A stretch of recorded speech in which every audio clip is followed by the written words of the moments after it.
Hello, and welcome to episode 58 of the Cooler Guild, the season and series finale of the Cooler Guild. Just stop it. Gonna wrap it up now. No, we're not. I'm Coop Cooper, and joined with me, as always, is my co-host, Van Crisp. Hi. We're recording on Sunday, March 22nd, 2026. On today's episode, we have to relive one of the worst days as a Reign fan. End of sentence. All right, but first, before we get into that, some housekeeping. Yeah. The Cooler Guild is part of the Sound at Heart podcast network. You can either listen to us on our public feed, or if you're a Sound at Heart subscriber, on the private unified feed with the other podcasts on the network. If you'd like to become a subscriber, just visit our page at soundatheart.com/the Cooler Guild. New subscribers get 10% off the normal rate, and you'll help support everything we're doing. You'll help support whatever addiction I'm going to get if this season goes like this last game. Yeah, what kinds of things could we get addicted to that wouldn't be actually an issue? I've got my Pocopia, so we're good there. I'm good there. I mean, I might never see the outside again, but that's fine. Yeah. I have been doing my puzzle. You love a puzzle. I love a puzzle. There's a puzzle exchange in my town. Did you know that? Oh, that's nice. I have one at work. Yeah, I think we talked about that, but I think they meet like at least once a month, like on a Sunday once a month, but they might be like every other week. I should go check it out. Yeah, that'd be neat. Yeah. Let's talk about one of the worst days I've ever experienced, as I was at this match. Yeah, I mean, given all the events that occurred before this match, I was already not wanting to deal with traffic getting to Portland on a Friday because I live in a small town, and the longest drive for me to usually deal with on a semi-regular basis is like 10 minutes. Which is awesome, but I certainly didn't want to drive to Portland for what seemed like might go really poorly, and it went worse than I ever could have possibly imagined. Yeah, I mean, at least I got to hang out with my sister. Yep. Yeah, I would. And I went to the Adidas employee store where I ran into Marcelo Balboa. Really? Yeah. That's crazy. Mm-hmm. Cool. Anyway, going into the match, we were already really set up for failure. The availability report, Bug, Holmes, and Menti still out. Fischl picked up an injury right before she came off the field in the Orlando game, so we knew we were going to be light there. And then, of course, there was the travel nightmare. The travel nightmare is a fucking shit show, right? Everyone fucking knows at this point. Like, the news even wanted to actually talk about the Reign for once, which kind of they did a whole piece on them. Like, where's this fun coverage for the Reign other parts of the year? The part that I didn't really think about was the weather delay stuff too. Mm-hmm. I mean, I knew it was an issue, but I pulled up this quote from Harvey because I wanted to kind of, if anyone hadn't read what her pre-game presser or whatever it was, what she said about the weather delay. She said, I think the other piece, which blew my mind, honestly, seeing some of the physical data after a game, is that the players that didn't even touch the field, their data numbers, whereas if they played nearly 90 minutes because of the 3 warm-ups we ended up doing, and all that goes into a rain delay game. I'd never seen physical numbers like them. Our starters probably did numbers that they would do in nearly two games in that game. So that on top of all of the other stuff, there's no one that you can look and go, they're fresh and ready. Like a fucking pizza. Everybody's sort of in the same boat, so we've just got to go with how we feel, how people are feeling, and making sure we don't put anyone at huge risk of injury as best as we possibly can, and obviously try and put the best team out there and get a result. That didn't happen, but that's kind of wild to think about. Like, literally no one was basically ready fitness-wise in a reasonable fashion. Yeah, they barely had 24 hours at home. So there's no training. They're overworked. Who knows what their fatigue was mentally? There was training. One day, right? A day and a half, because they trained. They trained before they got on the bus to go down. And how many extra days did Portland get to prepare? A lot. And it was at their home. I mean, but yeah, I'm kind of speechless to some extent about how fucked everything was going into this. Yeah. So if you didn't know, which you should know, the Reign lost 2-0 at Portland. And first of all, there was the quickest double yellow in league history. Both were warranted, in my opinion. Yeah. Despite what Portland fans think. Yeah, the 8th minute for the first yellow, and then the 9th minute for the second yellow on the same player. That's just so careless of her. Yeah, stupid. I know they try to let things go in rivalry matches, but like those weren't just nothing fouls either. No. But yeah, the Thorns decided, well, we're gonna score anyway, and 19 minutes later scored off of a freaking corner kick. It just blew my mind. In my notes, I say a man up, and we still couldn't mark in the box on a corner. Well, also, look, didn't the corner also come because our player thought it, like they touched it last? Yeah, it shouldn't have gone out for a corner. That's a mental thing. Yeah. Yeah. So then there was another ejection sort of early in the second half, 57th minute. Reina Reyes pulled on Curry's hair. It looked incidental, I will say, but if they're going by the book with these dangerous conduct fouls, like red cards, like they did for Sonis in that game, where it was like, okay, like by the book, that is a red card. This is a red card. You can't pull somebody's hair. Yeah. And you could see in the replay, she got a whole handful of it. Yeah. But they had already been up 2-0 when that happened. If we want to try to play, like, to be fair with this, if we just want to play that game, those goals happened. They weren't able to make any adjustments, right? Like, was it a leadership issue on the field that they let into those goals? Because I feel like that's on the players at that point. Yeah. Because like the game plan should shift, right? And that's what, Harvey can do that at halftime. Maybe she could do it a little bit from the sidelines and stuff. But that to me just feels like a complete mental collapse. I think you can listen to the press conference with the players, and I could see where this happens, right? Like, you come in there, you feel like shit about everything that's kind of happened to you. All the odds are stacked against you to get a result from this game, right? And all of a sudden, early on, oh shit, they got a red card. We could do something about this, right?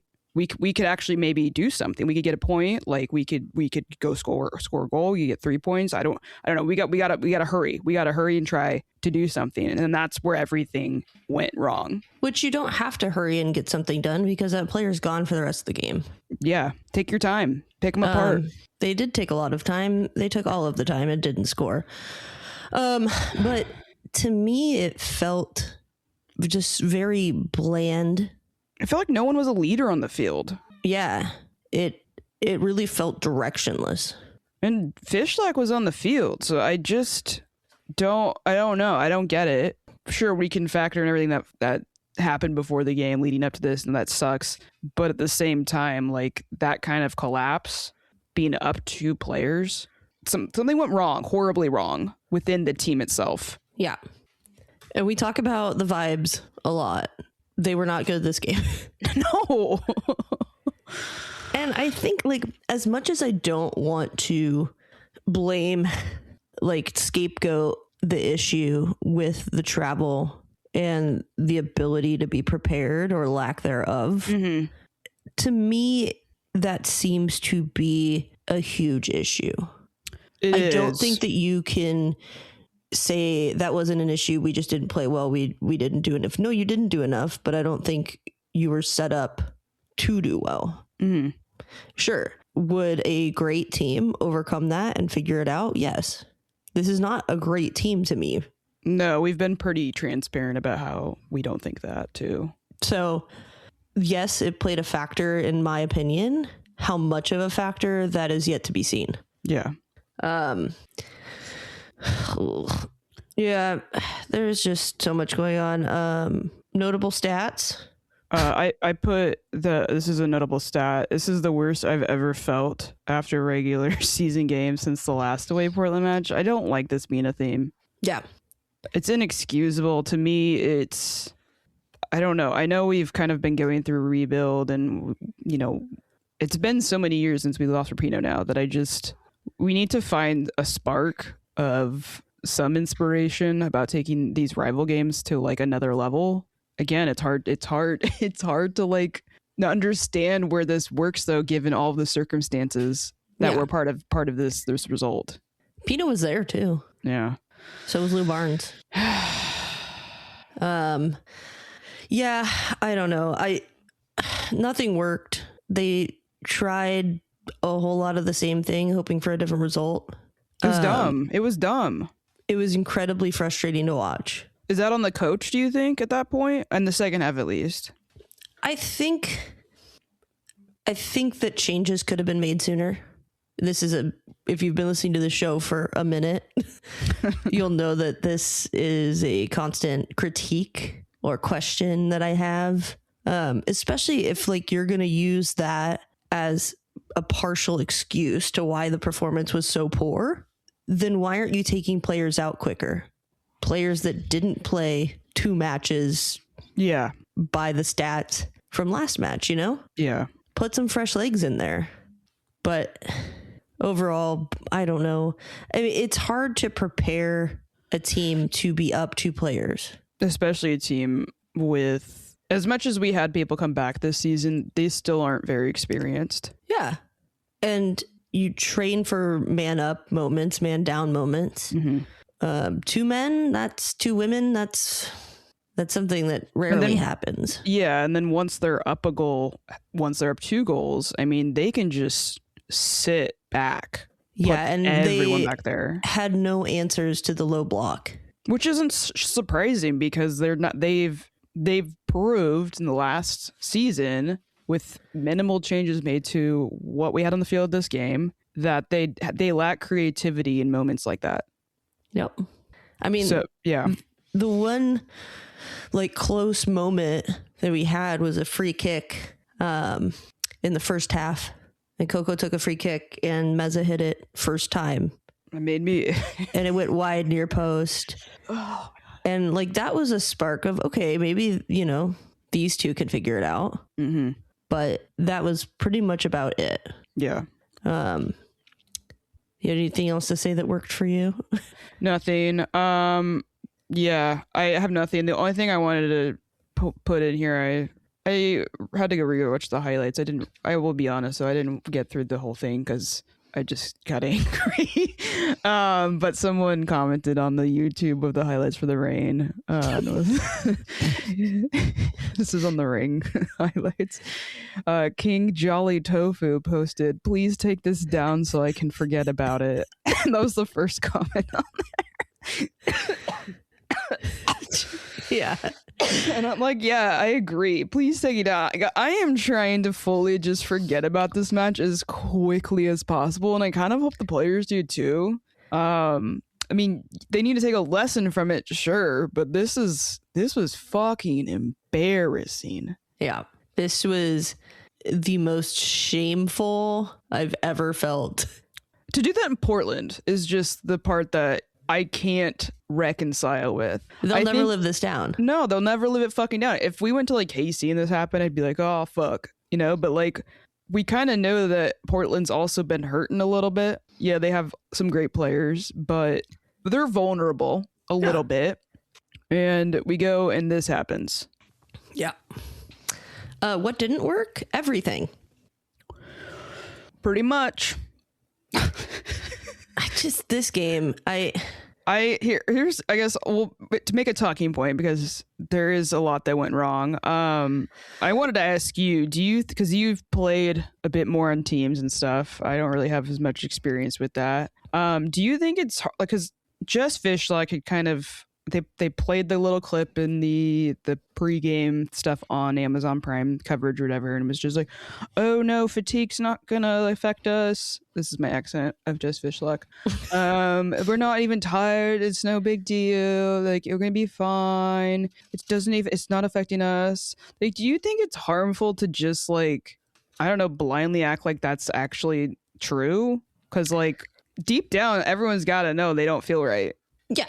Not even deep down, I would say, because I'm sure you saw it when you were at the press conference, but when Fishlock was reiterating that in the press conference, Mez's body language like shifted, and maybe it was out of just sheer frustration of the result and having to answer that question. But when Fishlock was just like, oh, like we weren't fatigued, like Mez was like, she grabbed her water bottle, and to me, it just looked like she was not in agreement with what Fishlock had to say. Yeah, I don't know about that. I will say they had us not in a hallway, but in a tiny conference room. So there was a person between me and Jess Fishlock who were sitting at the end of a table. And the vibe was just so bad.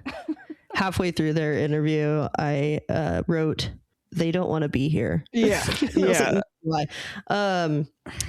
But yeah, I just feel like there can be some honesty about the situation, at least a little bit. I think so. To answer your question here, I think for Jess Fishlock, she's a leader and a person that wants to take responsibility. And after a match that is that bad, I can understand somebody stepping up and saying, hey, this is on us. We didn't execute. It's going to be a hard, difficult, painful lesson. And I get that from a player like her, from the captain of your team. I think that's a responsible thing for the captain of the team to say. Mm-hmm. And I think it's not on her to necessarily bring up that issue because it's not something that they created. Sure. She doesn't have control over that. Yeah. And I think with Harvey being honest about it, that's more on the preparedness side and the leadership from the coaching staff of saying this is an issue and something that they could have done something different about. Mm-hmm. Yeah, it was just rough. And I think I don't mind that Jess didn't say anything about it. I'm sure it'll get brought up in CBA negotiations. Mm-hmm. But I think that the way that it was handled between the two press conferences was good. Because I don't want the leader of my team going in there and saying, we were tired. Sure. Right? I want the leader of my team to be like, this wasn't good enough from us. We need to do better. We need to learn. And they move on. Yeah, that's fair. Yeah, that was a tense room. I can imagine. Message. I mean, that's what I was saying. Like, I felt that from watching it on YouTube, man. It was brutal. Yeah. Just brutal. Do you have any specific things that didn't work? I mean, the whole fucking thing sucks. And again, after hearing what Harvey had to say about how much they had to warm up and how many minutes they got in their legs and stuff in Orlando, and then you factor in the travel issues and everything like that, my complaints that I have about maybe the off season not being so exciting for us in terms of moves, like, does that change with this result? Like do you think this result changes if something's done there? I'm not sure.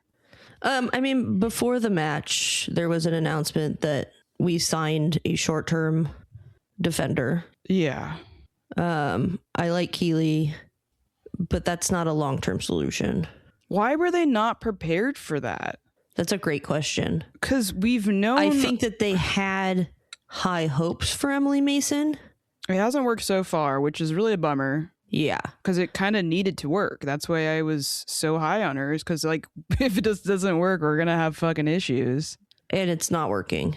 It's not working right now. I think it might be working more if she was getting more time in training with, like, Bug actually being the starter and fighting for that spot, being handed it because of a dire situation. Not great. To be fair, she had time last year. Yeah, you're right. But I think that there are definitely gaps in skill that need to be filled. Center back position, yes. An attacking midfielder, something. Who do you think that falls on? I think that falls on the GM. Because I see a lot of people saying Harvey out. When are we going to fire Harvey? When's the team going to show any ambition? And I'm like, well, the ambition part's not on Harvey. Not really. It is to some extent with giving your players, like, belief and all of that. But if these players' skill levels aren't at the same level as the teams that are winning week in, week out, what is she supposed to do? Yeah, obviously, anytime a team loses in a way such as this, there's going to be blame focused on the coach. Yeah, which is fair. That's understandable and it's fair. Coach G is subbed earlier, sure. But when you're coming from a 1 day of training at home, going down to your rivals, highest attendance in home opener history. You're welcome. Yeah. All it took was waving some capes out. Portlanders can't resist the capes. It's tough. Yeah. But the filling in the gaps comes from the front office. And I don't see the hold up. Neither do I. And I think that that's going to be a big question, an even bigger question now moving forward is when do they sign somebody? Mm-hmm. Who do they sign? And how quickly can they come in and make an impact? Yeah. Thank you for listening to the Sounder at Heart Podcast Network, which now includes No Sarietes, Lobbing Scorchers, and the Cooler Guild.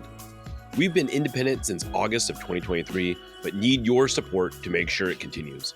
Although this podcast is free, it's only made possible by your continued support. Memberships start as low as $25 a year, which not only helps make podcasts like this one happen, but also gets you access to everything we produce. If you're able to support us at higher levels, starting at $75 a year, you gain access to a host of other perks, most notably entry into our members-only Discord, where the smartest, funniest, and most engaged commenters share their thoughts and ideas. To find out more, just visit sounderatheart.com and click the subscribe button in the top right corner. Thanks for listening. This game, I hate talking about this. Yeah, it sucks. I think we're at the 26-minute mark, so I honestly think we can move on. I think we can do our fifth. I think that there's one thing I want to talk about from Laura Harvey's press conference that I'll point out. Okay. And I thought that this was an interesting way to frame the fatigue issue. Okay. When she said when you're fatigued, the first thing that goes is your brain. Mm-hmm. And I think we saw that on full display with the lack of creativity offensively. And the moments where they shut off. Yep. Yeah. So did it help? No. Is it the full reason? Also, no. These were just I issues. think it's a compilation of shit that went wrong. Everything went wrong, and then the things that we've struggled with were completely exploited. Yep. Because these aren't new issues. These are things we've struggled with, and Portland took advantage of it. Yeah. So I guess if there's one good thing, it's that our issues are very obvious. So someone needs to fucking do something about it, personnel-wise. Yeah. That's how I feel about it. I would agree. Because when I see results like this and I'm seeing nothing change in terms of what options what do we have really? Because I don't see any options on our bench. Someone needs to fix that. They need personnel. I want to see the ambition, man. Like it's so frustrating. I know it feels like the front office doesn't want us to compete. I agree, which is weird because they also don't seem to want to market really like big either. So I just don't understand what they're doing at times. It's very frustrating, and a result like this makes it even more frustrating. Yeah. Because like, what the fuck are we doing here? I don't know. And I was kind of hoping that when the Sounders kind of bought in, at least on some level, right, that we would see some changes with the front office and everybody there, but it doesn't feel like much has changed really, other than having like a few highlight events for the season. I don't get it. At what point is Adrian, for instance, going to be like, I can't have this happen on my watch. We need to change something. Somebody needs to, we can't, like, we want the Reign to be at the same level as the Sounders in terms of success on the field and in attendance. Where is that? Like, I don't see them carrying the same. No, they're not. I do want to point out one other thing. The moment that I knew the game was definitely going to go poorly. When I texted you and told you it was going to go poorly. No. When the cooler was tarnished before the game. Oh, that's right. Mike Watts sat on it. with Lori Lindsay. So And they did a Harvey impression, a poor Harvey impression. Yeah. I don't want to, like, you know, someone on the staff worked hard to get that done, but curses, do I sometimes think there might be something to them? Surely if they're Dr. Matt real, said he has a different one. Yeah. Our buddy Matt over at the doctor's office, he has an orange Yeti cooler and he is happy to give it to Laura.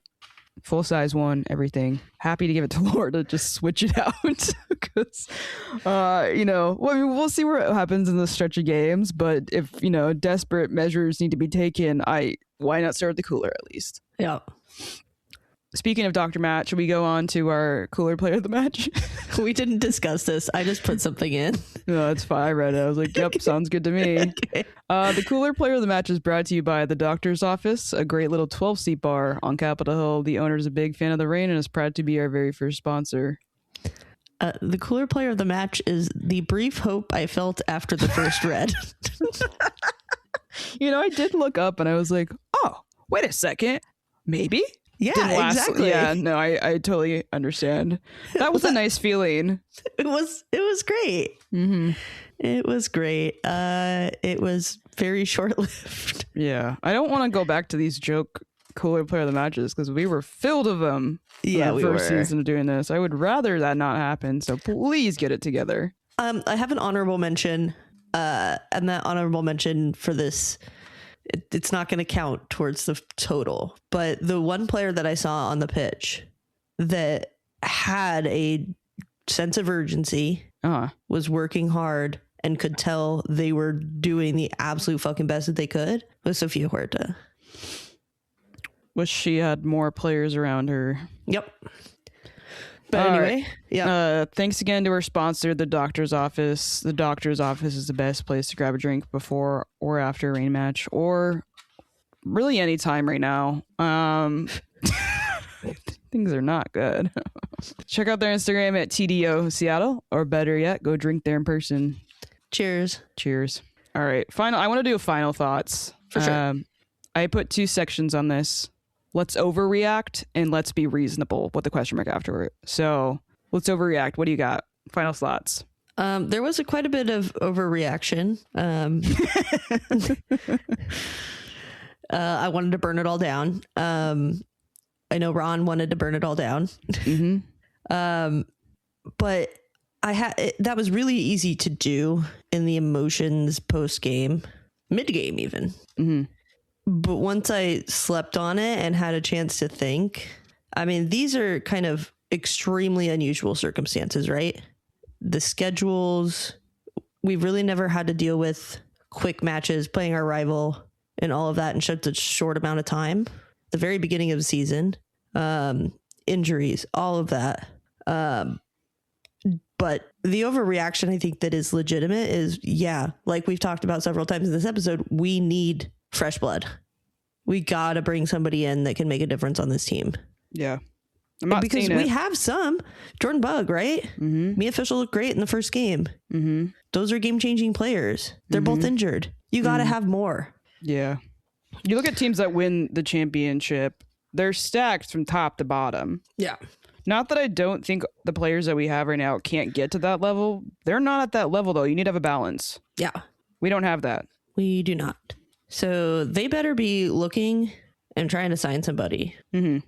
Because I'm going to throw a riot if we don't have a new player soonish. Yeah. You have it in this. If this continues, how long till a team considers moving on from Harvey? Like, I still don't think she's the problem. At this moment, no. I could see this spiraling to a point where it would be the problem. Yeah. But I don't. What are your options, though? I don't think you get about. Well, here's the thing, though. I don't think you get a new coach in with this roster and things drastically change. Yeah. Like, that's not going to happen. You need to do something about the roster. You need to bring in big players. Again, I love this team. I love these players. I really do. And I really wish they could get better results. Maybe, again, this is an overreaction segment. But I'm not seeing where you bring in a different coach and somehow all of this changes. It just doesn't happen. I mean, if you want to be upset about Harvey Ball, sure, I understand that, but we haven't seen her try and cook with the team that is actually built in a way that seems like they want to win something. And just think, I mean, it was less than a week ago, right? Mm-hmm. From that last game that we played, mm-hmm. that on Sunday, mm-hmm. a week ago today, that I was over the moon. Yeah. My how things change. And see, if you keep losing against 9 players, sure. Mm-hmm. But at this point, it's the second game of the season. Mm-hmm. I think it's going to come down to, do they let this loss define the rest of the season in a negative way? Or is this truly rock bottom? Yeah. And they move on, change whatever mental roadblock they have. Yeah. Get some rest, bring in a player, and do what they can with that. But I don't think you can let this, even though it's hard for me to say because I will be thinking about this probably for the next 3 years, but you can't use this game to be like, oh yeah, well, we're shit. Yeah. We're just going to be shit all season. Yeah. I think you have to be like, that was a really crappy game. That was the worst feeling I've ever felt. And I never want to feel that again. Yeah. And luckily or unluckily, they have a chance to do that on Wednesday. Yeah. And if we want to add into that, the let's be reasonable. I guess I was already there. Yeah. No, you were totally saying that. I just wanted to also say, at least they can look at this result and they know there was a bunch of uncontrollables that played a huge part in this. So like, it wasn't just they went to Portland and they fucking sucked so bad and it was a total collapse, top to bottom. There was no reason for it. There was reasons for it. There was so many reasons for it. Like, this is something that will never happen again. Like, this will never happen to them again going into a game. They will never have these crazy circumstances that happened. The same thing that happened last year. They also had crazy circumstances that got them embarrassed at Portland, where the field was burning their feet. Yeah. And sure, Portland finds a way on that other game to deal with it. But yeah, I just... knowing that there's been reasons for some of these things, even if they don't want to use them as excuses, to me at least gives them the grace to not let this be the defining part of their season. Right. So we'll see how they respond. I wish they had a week off for it. There will be in Spokane all week through both games. Are they still going to go home like they were planning to?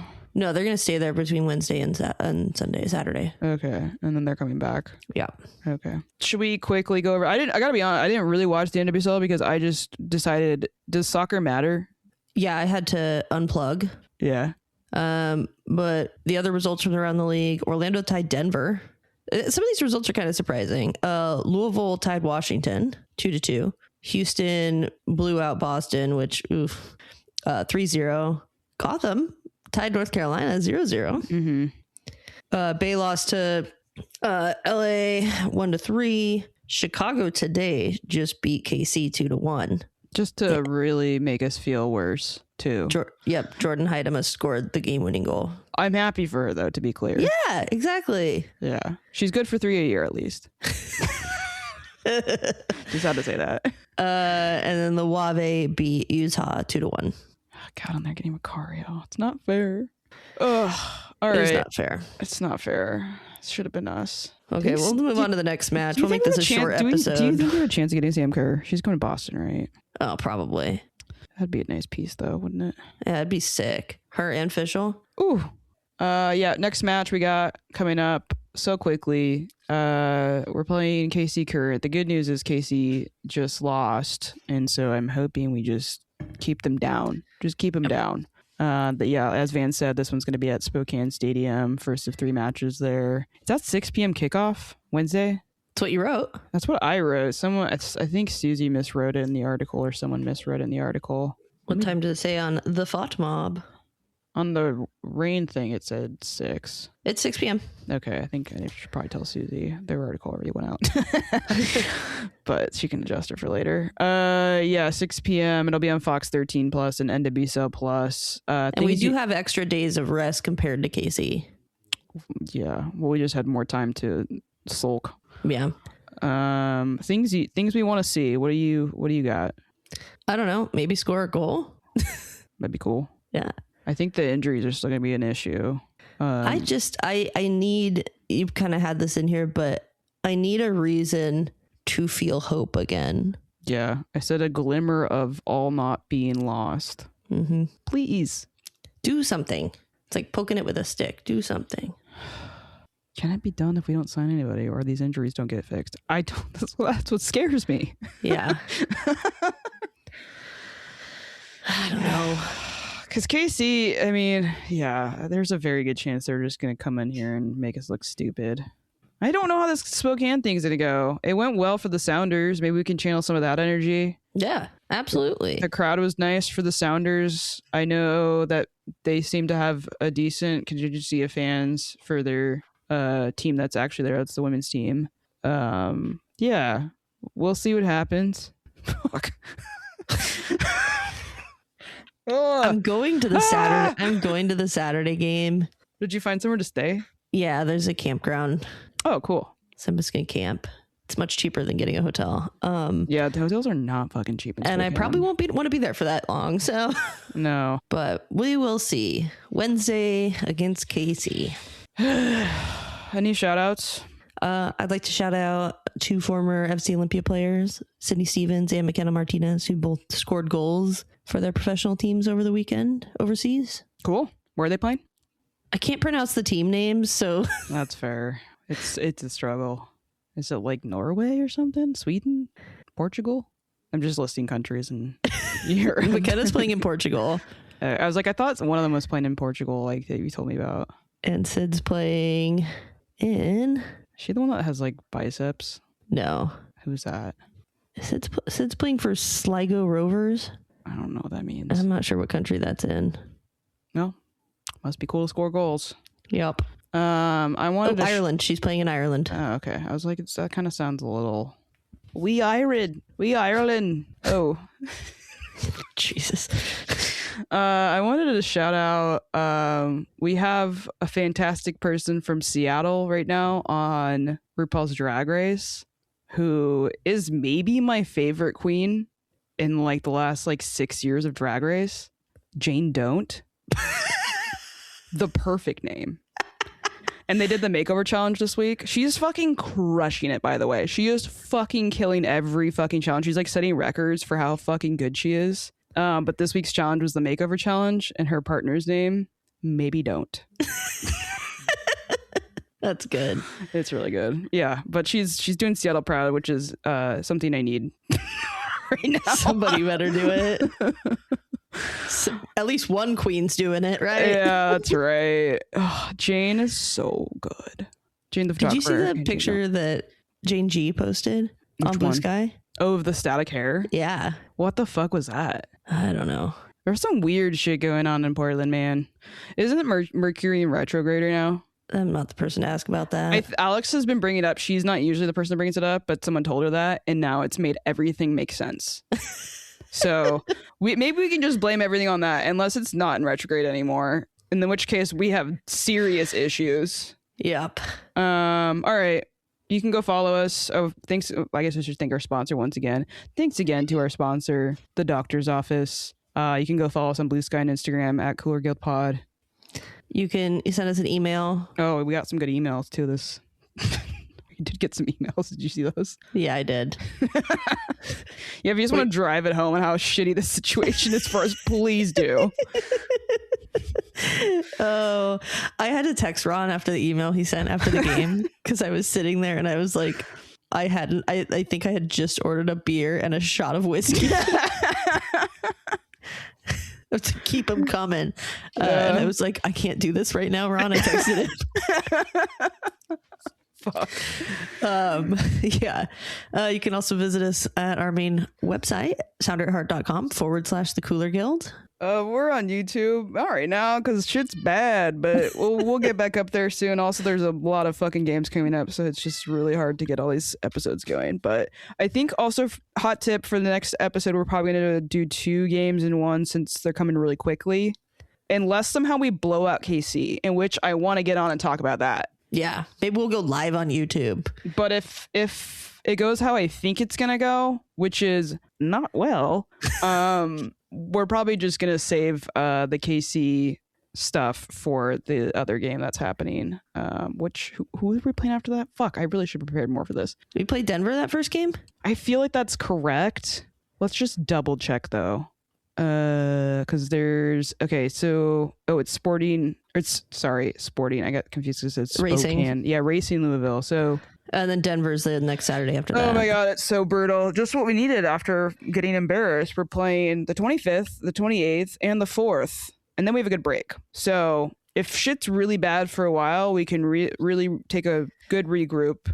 And hopefully get some people back. But yeah, like I said, I think we're gonna save that episode to do the Louisville and the current one together. So just a hot tip for everyone who's looking for it later. Sweet. Till next time, I'm Cooper. I'm Van Chris.